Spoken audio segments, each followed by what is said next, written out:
Ini bulan ke-11 setelah pandemi COVID-19 dimulai. Gimana rasanya? Enak di rumah atau rumah rasanya kayak penjara?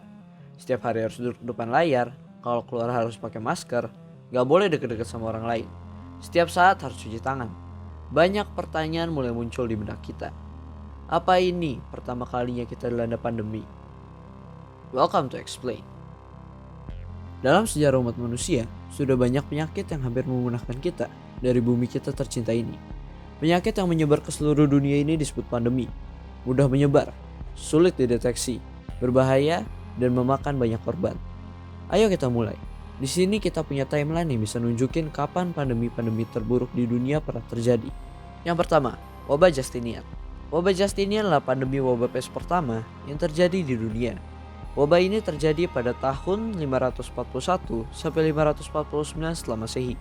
Dinamai Justinian karena ketika wabah ini terjadi, Kaisar Romawi Justinian sedang berada di atas tahta. Wabah ini dibawa oleh tikus hitam yang tiba dari Mesir. Wabah Justinian terjadi di Mesir, Roma, Laut Mediterania, Eropa Utara, dan Semenanjung Arab. Biasanya, orang yang terkena wabah ini akan terkena nekrosis atau kulit yang berubah warna menjadi hitam karena kematian daging dan sel di dalam tubuh. Wabah Justinian ini tercatat pernah membunuh 5.000 orang perharinya di pusat kota pada waktu itu. Yang kedua, The Black Death. Black Death atau maut hitam adalah salah satu pandemi paling mematikan sepanjang sejarah. Terjadi pada tahun 1346 sampai 1353, membunuh kurang lebih 75 sampai 200 juta orang pada waktu itu. Black Death terjadi hampir di seluruh dunia, mulai dari Eurasia, Afrika Utara, hingga memuncak di Eropa. Penyebab pandemi ini masih sama, yaitu Yersinia pestis atau wabah pes, yang disebabkan oleh kutu tikus hitam yang awalnya tinggal di badan tikus dan berpindah ke manusia. Tikus-tikus ini awalnya dibawa oleh kapal pedagang Genoa, kemudian menyebar ke cekungan Mediterania, mencapai Afrika hingga ke seluruh dunia. Kemudian penyakit ini baru ditemukan oleh Alexandre Yersin pada wabah pes di Hong Kong pada tahun 1894. Mekanisme penyebaran penyakit ini awalnya adalah bakteri Yersinia pestis yang menyebabkan usus kutu dan melakukan perkembangbiakan di sana. Kemudian kutu yang kelaparan akan menimbulkan perilaku makan yang agresif. Ketika kutu ini menggigit manusia, barulah Yersinia pestis ini masuk ke dalam tubuh manusia. Dipercaya kalau lingkungan yang kotor menjadi pusat penyebaran penyakit ini pada masa itu. Setelah terjangkit wabah ini, penderitanya akan terkena penyakit pes. Biasanya, mereka akan mengalami demam, sakit kepala, nyeri sendi, mual, muntah, tidak enak badan, nekrosis, dan jika tidak ditangani, penderitanya akan mati dalam 8 hari. Kemungkinan keduanya, penderita akan mengalami komplikasi pneumonia atau paru-paru basah. Penyakit ini menginfeksi saluran pernafasan. Penderitanya akan mengalami demam, batuk berdarah, dan berakhir dengan kematian. Kemungkinan meninggal karena penyakit ini pada masa itu berkisar di antara angka 90-95%. Kemungkinan yang ketiga dan yang paling langka adalah septikemia atau sepsis. Biasanya, penderitanya akan mengalami demam dan kulitnya berubah menjadi ungu. Penyakit ini adalah yang paling mematikan dengan tingkat kematian mendekati 100%. Konsekuensi dari wabah ini adalah berkurangnya populasi orang Eropa sebanyak 45-50% hanya dalam 4 tahun pada masa itu. Dampak ekonominya, upah melonjak karena penurunan populasi, namun tetap saja menderita karena inflasi. Untungnya, di masa sekarang, angka kematian karena penyakit ini bisa ditekan dengan adanya antibiotik. Yang ketiga, 1889 until 1890 pandemi. Pandemi tahun 1889 sampai 1890 atau yang biasa disebut sebagai flu Asia atau flu Rusia merupakan pandemi besar yang terjadi di akhir abad ke-19. Pandemi ini membunuh 1 juta orang dari 1,5 miliar populasi manusia pada masa itu. Pandemi ini pertama kali berasal dari Rusia dan menyebar ke seluruh dunia.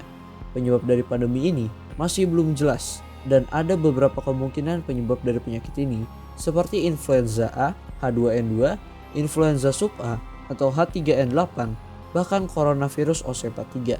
Gejala virus ini mirip dengan COVID-19 dengan demam, batuk, pilek, dan yang lainnya. Penyakit ini biasanya menyerang anak-anak kecil atau lansia, dan orang yang meninggal karena virus ini akan terjangkit pneumonia atau serangan jantung karena stres dan penyakit ini. Banyaknya orang yang meninggal disebabkan oleh standar hidup yang rendah lingkungan yang kotor, dan pengobatan yang buruk. Tidak ada pengobatan standar untuk penyakit ini. Ditambah lagi orang pada masa itu percaya bahwa berpuasa bisa melemahkan virus ini, namun malah membuat penyakitnya bertambah parah. Kesalahan diagnosis juga menjadi penyebab banyaknya kematian karena virus ini. Banyak dokter yang percaya bahwa penyakit ini berasal dari miasma atau udara buruk, dan bahkan ada yang percaya kalau penyakit ini tidak menular. Yang keempat, flu Spanyol. Spanish flu atau yang biasa disebut sebagai flu Spanyol adalah pandemi yang melanda umat manusia pada tahun 1918. Pandemi ini disebabkan oleh influenza tidak biasa H1N1. Penyakit ini dimulai pada Februari 1918 dan berakhir pada bulan April 1920. Pandemi ini menjangkit 500 juta orang pada masa itu atau sepertiga populasi dunia dan membuat kurang lebih 17-100 juta orang kehilangan nyawanya pada masa itu. Perang Dunia Pertama juga memperparah pandemi ini. Meskipun disebut flu Spanyol, pandemi ini tidak benar-benar berasal dari Spanyol. Dinamai flu Spanyol karena waktu Perang Dunia Pertama, hampir semua negara melakukan sensor perang atau melarang media memberitakan keadaan negaranya. Spanyol yang menjadi negara yang netral tidak melakukan sensor perang, sehingga membuat media bisa memberitakan penyakit yang melanda Spanyol pada masa itu. Ada beberapa kemungkinan asal virus ini, mulai dari Amerika, Eropa, Prancis, dan Cina. Tapi yang pasti bukan dari Spanyol. Virus ini menghantam dunia sebanyak 4 kali, dan kita punya timeline yang bisa menunjukkan setiap gelombang dari virus ini. Gelombang pertama dimulai pada tahun 1918. Pandemi ini dinyatakan dimulai pada tanggal 4 Maret 1918 dengan adanya kasus seorang koki tentara, Albert Gitchell, di Kansas, Amerika. Penyakit ini menular kepada prajurit yang sedang berperang sehingga mulai menyebar ke seluruh dunia. Gelombang pertama virus ini tidak memakan banyak korban jiwa sehingga belum ada tindakan signifikan untuk menangani virus ini. Gelombang kedua terjadi di akhir tahun 1918. Ini adalah gelombang yang paling mematikan dari seluruh gelombang virus ini. Amerika melaporkan 292.000 kematian karena virus ini. Belanda melaporkan lebih dari 40.000 kematian.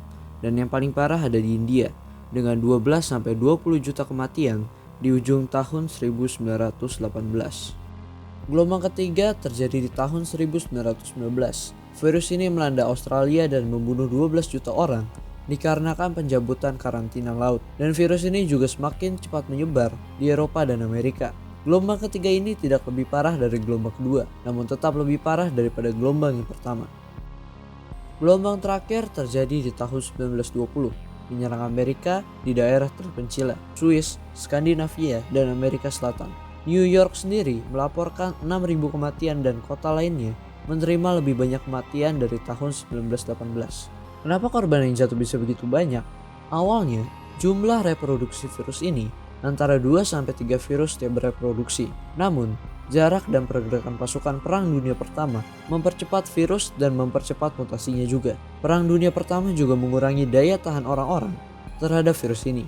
Pemerintah juga berbohong tentang flu Spanyol, membuat orang tidak siap menghadapi pandemi ini. Kesalahan diagnosa juga memperparah virus ini. Karena virus terlalu kecil untuk dilihat menggunakan mikroskop, para peneliti mengira virus ini hanya penyakit influenza biasa dan juga banyak orang mengira pandemi ini hanya demam berdarah atau kolera biasa. Dokter juga mengira virus ini hanya penyakit tifus dan perubahan cuaca menjadi alasan virus ini lebih cepat menyebar. Gejala virus ini cukup mirip dengan COVID-19, flu biasa pada awalnya. Kemudian mimisan, mengigau, pusing, insomnia, kehilangan pendengaran, penglihatan yang kabur, rambut rontok, dan gejala yang lain. Ketika penyakitnya bertambah parah, terjadilah komplikasi pneumonia yang berakhir dengan kematian. Ada beberapa usaha yang dilakukan oleh orang-orang pada masa itu, seperti karantina laut yang mencegah kapal dari negara lain memasuki negara itu. Social distancing dilakukan dengan menutup sekolah dan melarang pertemuan massal. Mengenakan masker menjadi wajar di Jepang, dan vaksin juga dikembangkan namun tidak terlalu efektif. Dampak ekonomi dan sosial yang disebabkan oleh pandemi ini tidak jauh berbeda dengan COVID-19. Yang kelima, coronavirus disease atau COVID-19. Pandemi yang sedang kita alami di tahun ini disebabkan oleh virus SARS-CoV-2 atau yang lebih mudah disebut sebagai COVID-19. Virus ini pertama kali muncul di Wuhan, China pada penghujung tahun 2019. Pada saat video ini dibuat, COVID-19 sudah menjangkit 76 juta orang di seluruh dunia, menyerang 191 negara, dan membunuh 1 juta orang. Gejala dari virus ini bervariasi. Gejala umum penyakit ini adalah demam, batuk, kelelahan, kesulitan bernafas, kehilangan indera penciuman dan perasa. Namun setiap gejala virus ini berbeda pada setiap orang. Bahkan ada orang yang tidak memiliki gejala ketika terjangkit virus ini. Masa inkubasi virus ini adalah 14 hari dan menyebar lewat droplet atau aerosol yang masuk melalui mata, hidung, dan mulut. Cara mengetahui apakah seseorang terjangkit virus ini adalah dengan melakukan rapid test. Namun tes ini tidak terlalu akurat, sehingga swab test menjadi penentu utama untuk mengecek penyakit ini. Kita melakukan pencegahan dengan memakai masker, tinggal di rumah, menghindari keramaian, menjaga jarak, mencuci tangan, dan tidak menyentuh muka. Perawatan terhadap virus ini adalah dengan melakukan isolasi. Vaksin terhadap virus ini sudah dikembangkan dan sedang dalam tahap pengujian. Akibat dari pandemi ini adalah pelemahan ekonomi di seluruh dunia, kekurangan suplai bahan pokok, penutupan tempat-tempat yang ramai dikunjungi orang, misinformasi tentang virus ini, dan teori konspirasi yang menambah kepanikan. Itulah pandemi-pandemi yang pernah melanda manusia sepanjang masa. Penyakit adalah ancaman besar yang sering menyerang umat manusia, bahkan hampir memunahkan kita dari muka bumi. Namun kita adalah makhluk yang kuat, sehingga kita pasti bisa melaluinya. Terima kasih udah nonton video ini. Jangan lupa like dan bagikan ke teman-teman kalian. Jika ada kesalahan, langsung aja tulis di kolom komentar. Dan di deskripsi video ini, ada link for the reading yang bisa kalian baca untuk mengetahui topik ini lebih lanjut. Selalu jaga kesehatan dan waspada. Everyone, my name is Darren, and until next time.